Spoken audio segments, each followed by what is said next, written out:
지금 이 시각 여러분들이 주목하는 뉴스 만나보겠습니다. 한일 정상회담을 계기로 정부가 일본과 경제협력 강화에 나섰습니다. 우선 연간 청소년 10,000명, 국민 1,000만 명 교류를 목표로 한일 간 항공편을 증편하기로 했는데요. 또 용인 반도체 클러스터 협의체 가동 등 공급망 협력도 강화합니다. 일본의 수출 규제 해제와 함께 우리 측의 세계무역기구 제소 철회를 통한 양국 간 교역 확대로 경제적 효과를 높이겠다는 구상입니다. 2016년 이후 중단됐던 한일 재무장관 회의 복원도 검토되고 있습니다. 이 내용은 이은정 기자입니다. 한일 정상회담을 계기로 정부가 경제 분야 협력 강화를 위한 후속 조치에 나섰습니다. 이번 한일 정상회담으로 양국 관계 회복의 계기가 마련된 만큼 우리 경제에도 상당한 긍정적 효과가 기대됩니다. 연간 청소년 10,000명, 국민 1,000만 명 교류라는 목표 달성을 위해 항공편을 증편하기로 했습니다. 2019년 관계 악화로 감소세로 전환됐던 일본 관광객들을 늘려 수출과 내수 진작에 기여할 수 있다는 게 정부 설명입니다. 공급망 협력도 강화합니다. 용인에 조성될 반도체 클러스터에 관계부처 협의체를 가동하고 중단됐던 30개 이상의 정부 대화 채널을 복원하기로 했습니다. 앞서 우리 정부는 일본 정부에 대한 세계무역기구 WTO 제소를 철회하고 화이트리스트를 복원하는 절차에 착수했습니다. 2019년 7월 일본이 단행한 한국 반도체 핵심 소재 3개 품목에 대한 수출 규제에 맞대응한 지 3년 6개월 만입니다. 전경련, 대한상의 같은 민간 협의 채널의 확대와 재개도 지원할 방침입니다. 한편 이번 정상회담을 계기로 2016년 이후 중단됐던 한일 재무장관 회의 복원도 검토되고 있습니다. 연합뉴스TV 이은정입니다.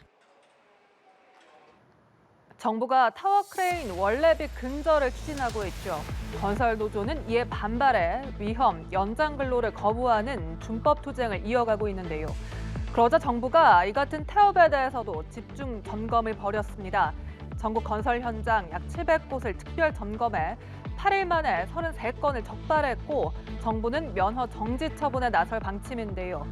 이 경우 노동계 반발은 더욱 격렬해질 전망입니다. 국토부의 타워크레인 특별 점검은 이달 말까지 진행됩니다. hen재훈 기자의 보도입니다. 건설노조는 정부의 원래비 근절 방침에 반발해 위험 연장 근로를 거부하는 준법 투쟁을 이어가고 있습니다. 하지만 정부는 준법 투쟁을 태업이라며 지난주부터 특별 점검에 들어갔습니다. 전국 건설 현장 약 700곳을 점검했는데 그 결과 조사 8일 만에 성실 의무 위반 33건을 적발했다는 게 정부 설명입니다. 태업 유형은 정당한 작업 지시 거부, 고의적 저속 운행에 따른 공사 지연과 기계 고장 유발, 근무 시간 미준수 등이 있었습니다.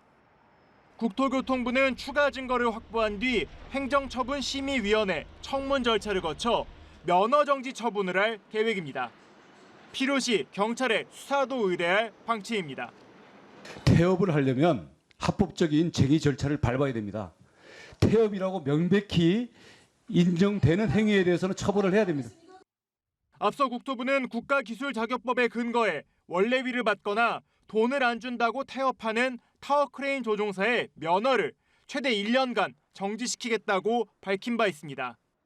정부가 실제로 면허 정지에 나설 경우 노동계의 반발은 더욱 격렬해질 전망입니다. 어떻게 할 것인가에 대해서 이제 원하청 그리고 노동계에서 같이 논의가 돼야 되는데 그런 논의는 없이 국토부가 이 권한을 좀 남용할 수 있는 그런 식의 처벌이 아닌가라는 점이 좀 생각을 하고 있습니다. 국토부의 타워크레인 특별점검은 이달 말까지 진행됩니다. 국토부는 또 태업을 막기 위해 타워크레인에 운행 기록 장치를 설치하는 방안을 검토하고 있습니다. 연합뉴스TV hen재용입니다. 대법원이 빚의 대물림을 끊는 새 판례를 내놨습니다.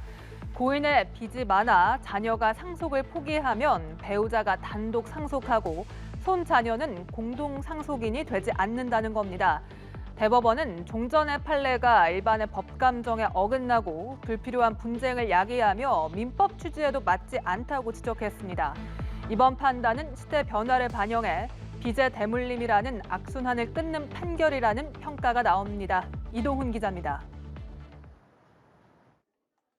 3년 전 A씨는 2015년에 세상을 떠난 할아버지의 빚을 갚아야 한다는 걸 뒤늦게 알게 됐습니다. 채권자인 보증보험사가 A씨 등 손자녀 4명과 할머니에게 돈을 갚으라며 승계 집행문을 보냈기 때문입니다. 앞서 할머니만 상속 한도에서 빚을 갚는 한정 승인을 했고 A씨 아버지와 형제자매 모두 상속을 포기해 손자녀들은 책임이 없다고 주장했지만 받아들여지지 않았습니다. 배우자와 자녀 중 자녀 전부가 상속을 포기하면 배우자와 손자녀가 공동상속인이 된다는 판례가 근거였습니다. 하지만 대법원 전원합의체는 판례를 8년 만에 바꿨습니다. 망인의 배우자와 자녀들 중 자녀 전부가 상속을 포기하면 손자녀와 직계 존속이 있더라도 배우자만 단독 상속인이 된다는 것이 대법원의 다수 의견입니다. 2015년 판례가 법을 지나치게 좁게 봤다는 겁니다. 종전 판례는 고인이 직계 비속과 존속 등이 있으면 배우자가 이들과 공동 상속인이 되고 없으면 단독 상속인이 된다고 한 민법 조항을 기계적으로 적용했지만 이번엔 공동 상속인이 상속을 포기하면 상속분이 다른 상속인에게 귀속된다는 조항을 토대로 여기에 배우자도 포함된다며 손주까지 가지 않는다고 봤습니다. 대법원은 자녀가 빚 부담에서 벗어나려고 상속을 포기했는데 손주에게 부담시키는 건 일반의 법감정에 어긋나고 불필요한 분쟁을 야기하며 민법 취지에도 맞지 않다고 지적했습니다. 또 상속 포기는 상속에서 벗어날 기회를 준다는 의미가 있는데 종전 판례는 부당한 결과를 낳는다고 강조했습니다. 이번 판단은 시대 변화를 반영해 빚의 대물림이라는 악순환을 끊는 판결이라는 평가가 나옵니다. 연합뉴스TV 이동훈입니다. 국내 최초 글로벌 테마파크인 춘천 레고랜드가 겨울철 휴장을 마치고 다시 문을 열었습니다. 미흡했던 부분을 보완해 만족도를 높이겠다는 목표로 다음 달부터 전 세계 테마파크 10곳 가운데 처음으로 야간 개장을 합니다. 하지만 지난 1년간의 운영 성과가 기대에 미치지 못해 그 시선이 곱지만은 않은데요.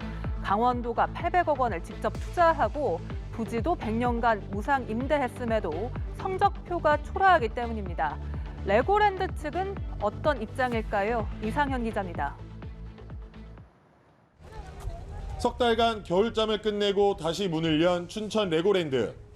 다음 달부터 전 세계 테마파크 10곳 가운데 처음으로 야간 개장을 합니다. 한여름 뙤약볕을 피할 곳이 없다는 지적에 따라 곳곳에 대형 그늘막을 설치했고 7월부터는 수영장도 운영할 계획입니다.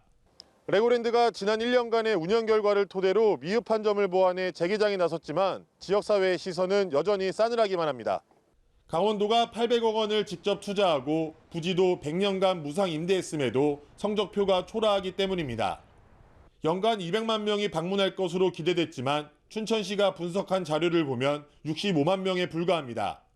레고랜드 측은 그보다는 많다면서도 정확한 숫자는 공개하지 않고 있습니다. 고용 창출 효과 역시 80% 가까이가 비정규직이라 기대에 미치지 못하는 상황. 혈세가 투입된 만큼 배당금이라도 챙겨야 하는데 연매출이 400억 원 이하일 경우에는 한 푼도 받을 수 없습니다. 여전히 불공정한 계약과 불투명한 사업 방식 때문에 각종 고발과 진정이 이어지고 있습니다. 중도 인근에 있어서의 상가부지에 대한 매각에 대한 부분들, 또 문화재 발굴 및 보존에 관련된 부분들이 하나도 해결된 부분들이 없기 때문에 이와 관련된 과제들이 산적해 있다. 레고랜드 측은 공식 인터뷰는 거절하면서도 앞으로 5년간 1,000억 원을 투입해 부족한 점을 더 보완하고 즐길거리를 지속적으로 확충하겠다는 입장을 밝혔습니다. 연합뉴스TV 이상현입니다. 생성형 인공지능을 두고 구글과 마이크로소프트 경쟁이 본격화하고 있습니다. 두 회사 중에 어떤 AI 챗봇이 더 나을까요? 구글이 미국과 영국에서 일부 이용자들을 대상으로 테스트를 했는데 특정 채팅 기능에서 마이크로소프트 빙이 구글의 바드를 훨씬 앞선다는 평가가 나왔습니다. 아직 초반이긴 하지만 세계 검색 시장을 장악하고 있는 구글에 대한 기대가 아쉬움으로 바뀐 겁니다. 이 소식 샌프란시스코에서 김태종 특파원입니다. 테크 유튜버인 마르키스 브라운리의 트위터입니다. 브라운리는 구글 바드를 좀 이용해 봤는데 이런 말을 하게 될 줄은 상상도 못했다고 실망감을 나타냈습니다. 특정 채팅 기능에서 마이크로소프트의 빙이 구글의 바드를 훨씬 앞선다는 겁니다.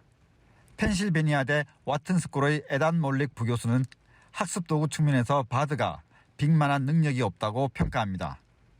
바드는 학습도구로서 빙이나 GPT-4만한 능력이 없고 시를 짓는데 바드는 빙보다 많이 뒤처졌다고 평가했습니다. 구글이 지난 21일부터 미국과 영국에서 일부 이용자들을 대상으로 바드에 대한 테스트에 들어간 가운데 나온 이용자들의 평가입니다. 기이한 스토리텔링으로 유명한 영화감독 데이비드 린치 스타일의 영화 스타워즈의 간단한 줄거리를 만들어 달라고 요청하자 평범한 얘기를 내놨다고 했습니다. 특히 단어 퍼즐 게임에서 바드의 능력은 크게 떨어졌다는 호평도 나왔습니다. 한 쌍의 단어가 무엇을 의미하는지를 맞추는 온라인 퍼즐 투포쿠포에서 바드가 하나도 정답을 맞추지 못했다는 겁니다. 이 퍼즐을 만든 콜린 월덕은 바드가 하나도 풀지 못했다며 충격스럽다고 표현했습니다. 게임 제작자들에 따르면 오픈 AI가 최근 출시한 GPT-4는 이 퍼즐에서 96%, 사람은 82%의 정답률을 나타냈습니다. 세계 검색 시장을 장악하고 있고 인공지능 분야 선두주자인 구글이 내놓은 만큼 바드에 대한 기대가 컸지만 초기 단계 평가는 최악에 가깝습니다. 샌프란시스코에서 연합뉴스 김태정입니다.